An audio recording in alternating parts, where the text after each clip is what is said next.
ഇന്ന് നമ്മളിവിടെ ഉണ്ടാക്കാൻ പോകുന്നത് ഉണങ്ങിയ മാങ്ങ കൊണ്ടുള്ള അച്ചാറാണ്. അപ്പം അതിലേക്ക് വേണ്ടുന്ന ചേരുവകൾ എന്താ വെച്ചാൽ കടുക്, ഉലുവ, അച്ചാർ പൊടി, പിന്നെ ഇഞ്ചി, പച്ചമുളക്, വെളുത്തുള്ളി. ആദ്യം നല്ലെണ്ണ ഒഴിച്ചതിന് ശേഷം എണ്ണ മൂത്ത് വരുന്ന സമയത്ത് അതിലേക്ക് കുറച്ച് കടുകിടുക, ഒരു ടീസ്പൂൺ കടുകിടുക, 1 ടീസ്പൂൺ ഉലുവ ഇടുക. അതൊന്ന് മൂത്ത് വരുന്ന സമയത്ത് നമ്മൾ ഈ നേരത്തെ നന്നാക്കി വെച്ചിരുന്ന ഇഞ്ചി, പച്ചമുളക്, വെളുത്തുള്ളി അത് അതിലേക്ക് ഇടുക. അത് ഇട്ടതിന് ശേഷം ഒന്ന് ഇങ്ങനെ ഇളക്കിക്കൊണ്ടിരിക്കുക.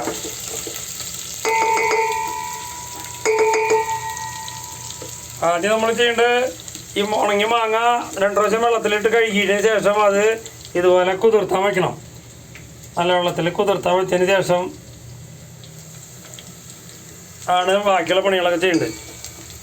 അപ്പോൾ ഈ ഇഞ്ചി, വെളുത്തുള്ളി ഇതെല്ലാം മൂത്ത് വരുന്ന സമയത്ത് നമ്മൾ എന്താ ചെയ്യേണ്ടത്, അതിന് അച്ചാർ പൊടി ഇടണം. അതായത് ഈ ചട്ടിയാണെങ്കിൽ പ്രശ്നമില്ല, നമുക്ക് മൺചട്ടിയാണെങ്കിൽ. ഈ സ്റ്റീൽ പത്രമൊക്കെ ആകുമ്പോൾ പെട്ടെന്ന് കരിഞ്ഞ് പോകാൻ ചാൻസുണ്ട് പൊടികൾ ഇടുമ്പോഴേ.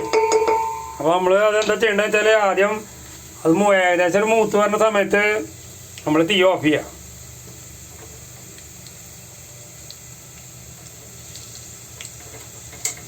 തീ ഓഫ് ചെയ്തു.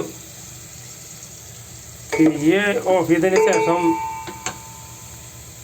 കുറച്ചൊന്ന് ഞാനെന്താ ചെയ്യണത്, സ്റ്റീൽ പാത്രം കണ്ടേ പെട്ടെന്ന് ചൂടാവും. അപ്പോൾ അതുകൊണ്ട് ഒന്ന് തണുത്തതിന് ശേഷം ഞാൻ അതിലേക്ക് അച്ചാർ പൊടി, കായപ്പൊടി, പിന്നെ ഇച്ചിരി മുളക് പൊടി, എരിവിനനുസരിച്ച് വെച്ച് മുളക് പൊടി അതൊന്ന് മൂത്ത് വന്നാൽ നമ്മൾ ഈ നേരത്തെ തയ്യാറാക്കി വെച്ച ആ മാങ്ങ ഇട്ടിട്ട് ഇളക്കുക. അപ്പോൾ നമ്മൾ ഇതിലിടാൻ പോകുന്നത് കുറച്ച് അച്ചാർ പൊടി.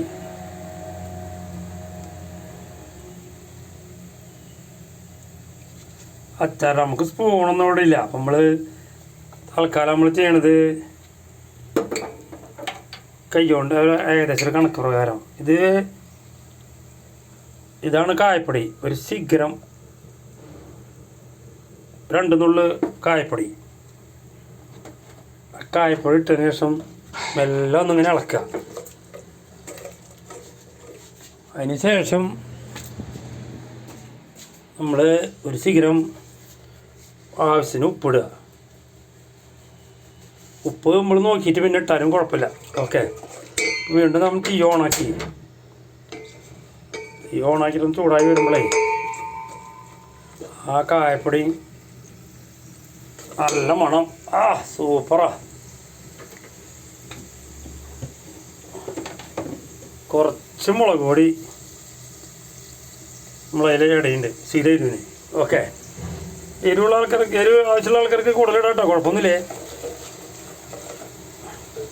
അപ്പോൾ ഇതൊക്കെ ഒന്ന് മൂത്ത് വരുന്ന സമയത്ത് നമ്മളെന്താ ചെയ്യേണ്ടത് വെച്ചാൽ ഈ നേരത്തെ തയ്യാറാക്കി വെച്ച ആ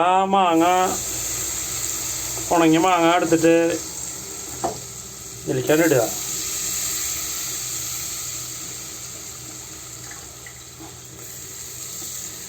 എന്നിട്ട് നമ്മൾ ഇതൊന്നും ഇങ്ങനെ ഇളക്കുക.